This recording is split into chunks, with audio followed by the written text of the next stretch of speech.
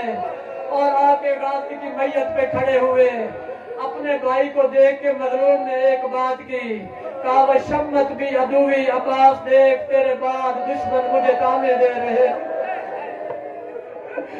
الیوم نامت اعین بک لم تنم، عباس جو تیرے آنکھوں تیرے دلیری کے سہارے آنکھیں سو جاتی تھی، جو تیرے سہارے تیری بہنیں سو جاتی تھی، آج کے بعد انہیں نیند نہیں آئے گی۔ اور جو تیری خوف سے ساری رات جاگتے تھے، آج کے بعد وہ خوشیاں منائیں گے۔ عدالت رو بیٹھ گئے سرانے، کہا عباس کوئی وصیت کرنا چاہتا ہے؟ کہا ہاں مولا وصیت کرنا چاہتا ہوں، میری آنکھ میں تیر لگ گیا ہے، ایک آنکھ میں خاک پڑ گئی ہے، مجھے بابا نے بتایا تھا، میں جب پیدا ہوا تھا نا، میں نے سب سے پہلے آپ کے چہرے کی زیارت کی تھی، مولا میں چاہتا ہوں دنیا سے جاتے ہوئے بھی آپ کے چہرے کی زیارت کر لوں، مولا میری آنکھ سے ریت صاف کر، میں دیکھوں جوان بھائیوں کے بعد بھائیوں کی حالت کیا ہوتی۔ مظلوم کربلا نے غازی کی آنکھ سے ریت صاف کی، رو کے بعد کہا ہے میرا غریب حسین، ابھی تک تو ریش مبارک سیاہ تھی، اب سفید ہو گئی ہے، کہا میری دوسری وصیت ہے، میری میت کو خیمے نہ لے جانا، میں بچوں کے سامنے کیسے جاؤں گا؟ عدالت مظلوم کربلا نے غازی کو لٹایا، دوڑا دوڑایا خیموں کی طرف۔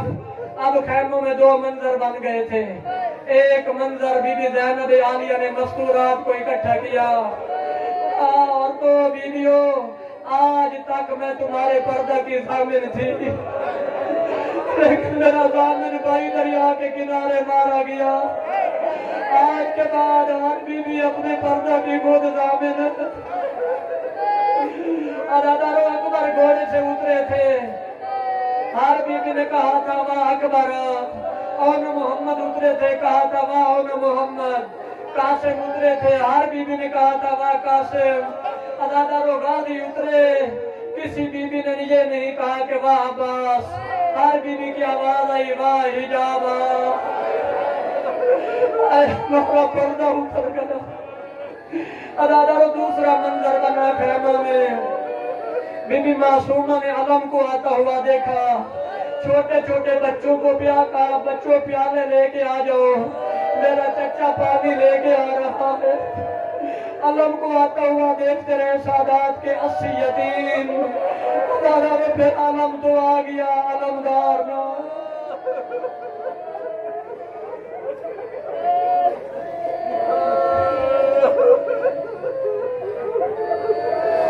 ماتم ہے۔